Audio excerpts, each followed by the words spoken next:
بسم اللہ الرحمن الرحیم۔ ہم بنو سعد کے وادی حلیمہ سے جب واپس آ رہے تھے تو راستے میں بس سڑک کے کنارے ہمیں یہ کچھ اونٹ نظر آئے۔ اونٹ تو اس سے پہلے بھی دیکھنے کا کئی بار اتفاق ہوا ہے، بطور خاص راجستھان میں ایک مرتبہ دیکھنے کا اتفاق ہوا تھا۔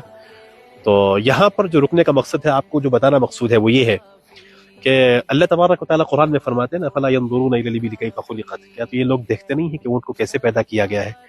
اس پہ کبھی غور کرنا چاہیے کہ اللہ نے اس کو کیسا بنایا ہے۔ اس کی قد و قامت دیکھیے، اس کا حجم دیکھیے، اس کا جسم دیکھیے، اس کا اللہ تعالیٰ کا جو بنانے کا انداز ہے وہ دیکھیے۔ واقعی ایسی تخلیق صرف اللہ ہی کر سکتے ہیں۔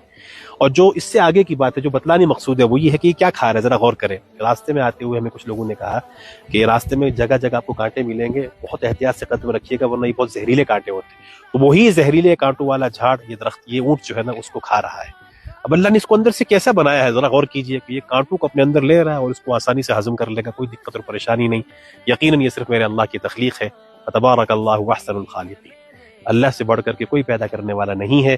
اللہ تھا، ہے اور ہمیشہ رہے گا۔ ہم اللہ کو بن دیکھے مانتے ہیں اور اسی پر ایمان رکھتے ہیں۔ اللہ ہمارا اسی پر خاتمہ کرے۔ اپنی دعاؤں میں یاد رکھیں۔ جزاکم اللہ خیرا۔